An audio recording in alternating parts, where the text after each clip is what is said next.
안녕하세요. 최근회장 김대표입니다. 오늘은 채굴기를 사도 되는지 말아도 되는지 이 부분에 대해서 질문 주시는 분들이 정말 많은데요. 해당 영상 시작해 보도록 하겠습니다. 이제 사실 채굴기 구매하시고 또 코인 구매하시고 여러분들의 성향에 따라서 이런 투자 방법이 좀 많이 나눠지는데요. 그런 장단점도 좀 이야기를 해보고요. 지금 채굴기를 구매하는 것에 대한 이야기를 또 해볼까 합니다. 채굴기 구매와 코인을 직접 구매하는 것에 대한 장단점은 매우 주관적인 영역일 수 있고 과거의 데이터이긴 하지만 미래를 예측하고 투자하는데 과거의 데이터는 매우 중요한 부분입니다.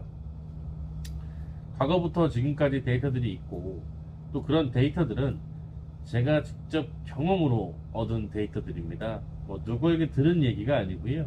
제가 직접 경험한 데이터들입니다.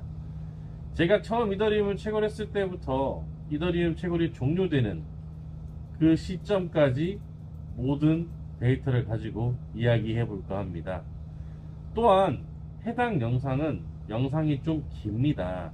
하지만 이런 영상에 대해서 끝까지 집중해서 영상 시청을 하지 않으신다면 채굴에 대한 이해를 하실 수 없을 거니 오늘 영상을 끝까지 시청 부탁드리겠습니다. 자, 본 영상 시작해 보도록 하겠습니다. 해당 자료는 이더스캔, 이더리움 블록체인 익스플로러 공신력이 있는 데이터를 기반으로 제작된 팩트임을 말씀드립니다. 블록체인 익스플로러 이더스캔 홈페이지고요. 해당 홈페이지에서 직접 난이도를 추출하는 작업을 진행하였습니다. 잘 안 보이시겠지만 엑셀로 제가 직접 난이도를 추출한 자료들이고요. 이더리움 최초 탄생부터 이더리움 종료까지 모든 결과값을 추출했습니다. 추출한 값을 가지고 계산기를 통해 계산을 해보았습니다. 블록 보상은 점차 줄어들었고 현재는 0이죠. 포스가 되었기 때문에요. 모두 고려해서 계산했다는 뜻입니다. 다시 한번 말씀드리지만 이더스캔의 공식 자료를 추출하여 디피컬트를 주입하여 블록 보상 변경 시점을 변경하였고 각 데이터를 추출한 결과를 역산해서 보여드리려고 합니다. 결과가 궁금하신 분들은 답답하실 수 있으니 바로 결과를 도출해 보도록 하겠습니다. 자, 1GHz를 기준으로 그래프를 그리다 보니 급격하게 줄어드는 채굴량 때문에 그래프를 로그 스케일을 적용해서 만들게 되었습니다. 사실 이렇게 그래프를 보시면 이해가 좀 어려우실 수 있다고 생각을 합니다. 그래서 그래프를 좀 바꿔 보았고요. 채굴량을 뒤집어 보았습니다. 이제 이해가 조금 편하실 겁니다. 방금 이 보신 그래프는 제가 거꾸로 뒤집었기 때문에 비례하는 것처럼 보이지만 실제로는 반비례한다는 이야기를 말씀드리고 싶은 겁니다. 자, 채굴량이 떨어지면 코인 값은 오르고 채굴량이 늘어나면 코인 값은 떨어지고 있습니다. 시장 논리와도 매우 비슷한데요. 갑자기 코인 구매와 채굴기 구매 이야기를 하다가 무슨 말씀을 하시는지 이해를 못 하실 수도 있습니다. 과정을 설명드리고 있는 거고요. 과거에 이더리움을 채굴하는 채굴기로 가장 유명했던 RTX 3070 시리즈는 이더리움 해시가 약 360MHz였고 약 세대라면 약 1GHz였습니다. 과연 그 기계로는 과거에 얼만큼 채굴이 되었을까요? 2015년 7월 30일 기준에 1GHz를 가지고 이더리움을 채굴했더라면 하루에 3,500개의 이더리움을 채굴할 수 있었습니다. 당시 이더리움은 700원이었습니다. 하루에 245만원. 말도 안 되는 수익률입니다. 지금 팩트럼 코인 채굴기도 비슷한 논리입니다. 처음에 채굴할수록 말도 안 되는 수익이고요. 점차 떨어지게 될 건데요. 과연 어떻게 변했는지 또 한번 보도록 하겠습니다. 날짜별로 채굴량과 금액을 나열한 사진인데요. 자, 12년 다시요. 7월 30일 날 3,500코인이 나오던 거에 비해서 불과 6개월도 안 돼서 하루에 49코인밖에 안 나오고요. 1년이 지나자마자 하루에 5.2개, 또 1년이 지나자마자 0.4개, 이런 식으로 기하급수적으로 채굴량은 떨어지게 돼서 21년 11월에는 하루에 0.06개라는 코인이 나오게 됩니다. 하루하루 채굴량과 금액이 변동되지만 6개월 단위로 해당 서식을 줄이게 되었는데요. 점점 이렇게 줄어들다가 결국에는 22년 9월 15일 채굴이 종료되었습니다. 우리가 채굴하는 코인들의 형태는 대다수가 이렇습니다. 결과적으로 최초의 난이도는 0.11, 최초의 코인 가격은 700원, 최초의 채굴량은 3,500개였습니다. 시간이 지나 21년, 난이도는 10598, 코인 값은 580만원, 채굴량은 0.016개입니다. 잘 와닿지 않으시죠?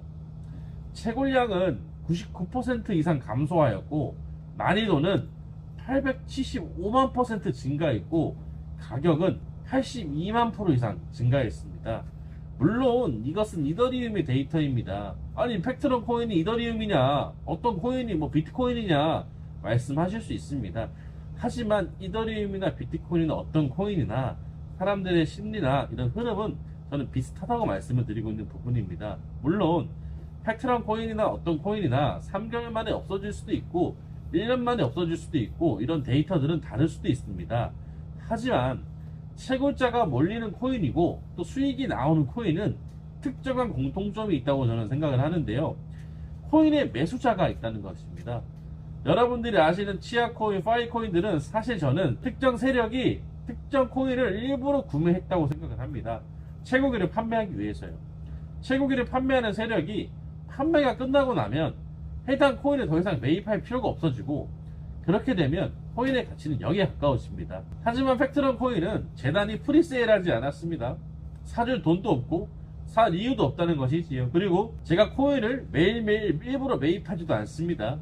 결과적으로 하루에 200블럭이 나온다면 1600개의 팩트럼이 나오는 것인데, 하루에 유통되는 코인을 누군가 사고 팔고 한다는 건 그만큼 수요와 공급이 있기 때문에 금액이 유지되는 것이고, 이것은 채굴을 하는 데 있어서 매우 중요한 부분입니다.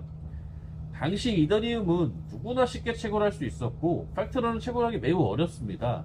21년 1월 이후에도 최근 예정이 분석한 자료에 따르면 매월 평균 9.2%의 채굴량 감소가 있었습니다.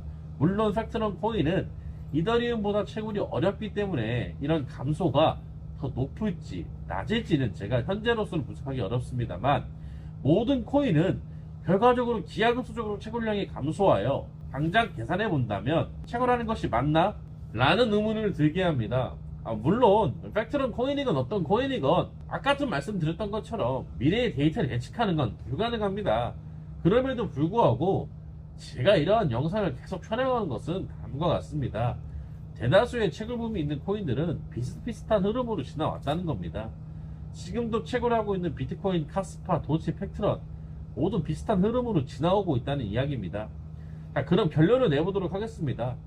언제 코인을 사서 팔았냐, 언제 채굴을 해서 언제 팔았냐에 따라 코인을 구매한 게 나았을까, 채굴기를 구매한 게 나았을까, 결과도 달라질 것이고 수익률도 바뀔 겁니다. 자, 그렇기 때문에 여러분들에게 저는 되려 묻고 싶습니다. 신생 코인을 수천만 원 주고 구매해 보신 적이 있나요?